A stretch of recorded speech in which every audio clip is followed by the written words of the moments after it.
Assalamualaikum anak-anak. Bagaimana kabar kalian hari ini? Sehat? Bahagia? Alhamdulillah. Baik, hari ini kita sudah memasuki bab ketiga. Kita belajar mengenai editorial.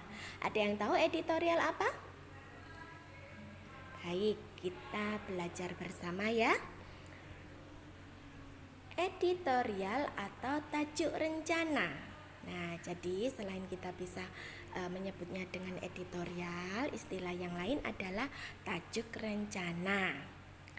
Teks editorial adalah artikel yang berada pada kolom dalam surat kabar yang berisi pandangan atau pendapat suatu media terhadap satu peristiwa berita yang bersifat aktual atau yang sedang menjadi pembicaraan publik atau viral. Nah, di sini maksudnya teks editorial ini bukanlah berita walaupun dia ada dalam surat kabar ya. Karena dalam surat kabar itu isinya tidak hanya berita. Ya betul, bisa iklan ya. Bisa opini. Nah, dan ini salah satunya adalah ada teks editorial atau tajuk rencana. Nah, jadi teks editorial ini adalah suatu pendapat suatu media.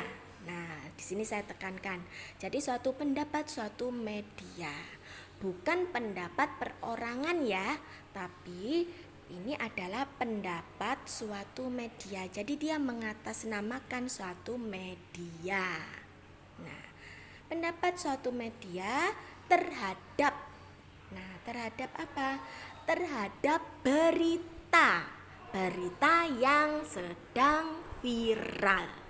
Nah, ini ya, jadi saya tegaskan lagi bahwa teks editorial adalah suatu pendapat tentang berita yang sedang viral. Nah, itu adalah editorial. Selanjutnya kita belajar strukturnya. Jadi, dalam penulisan teks editorial yang awalnya jelas adalah judul ya. Judulnya itu adalah tema yang menyangkut isi editorial tersebut. Nah, setelah itu kita memasuki paragraf awal. Paragraf awalnya itu adalah pernyataan pendapat atau tesis. Jadi bagian ini berisi sudut pandang penulis mengenai masalah yang dibahas.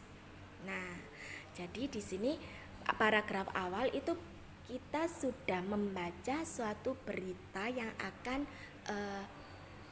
dituliskan pendapat mengenai berita yang viral tersebut. Nah, kemudian yang kedua kita masuk argumentasi. Bagian yang paling utama dalam teks editorial karena menyajikan opini yang berlandaskan data dan fakta untuk memperkuat apa yang dinyatakan pada bagian pemuka.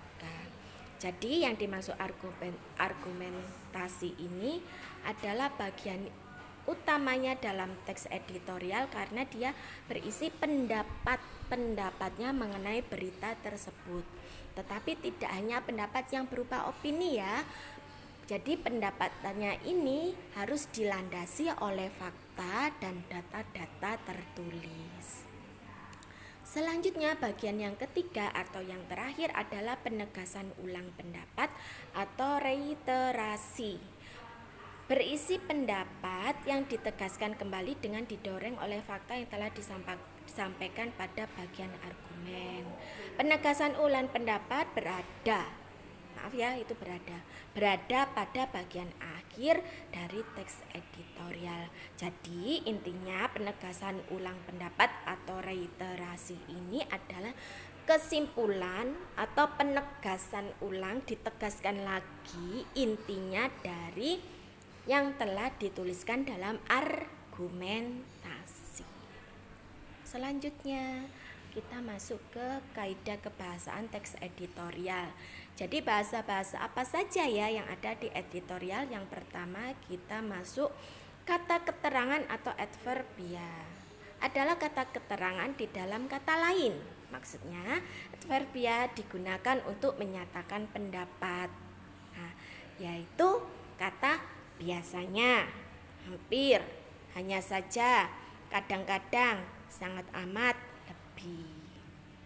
Yang kedua adalah kata penghubung atau konjungsi yang menghubungkan antar kausa, antar kalimat, antar paragraf, yaitu kata penghubung dan, tetapi, sehingga. Yang ketiga, kata kerja atau verba adalah kata yang menyatakan makna perbuatan, pekerjaan, tindakan, proses, atau keadaan. Yang terakhir, kosakata. Kosakata itu adalah perbendaharaan kata. Jadi dalam editorial kosakata yang digunakan itu banyak menggunakan kosakata umum karena pertimbangan pembaca berasal dari berbagai kalangan. Nah, itu kaidah kebahasaannya.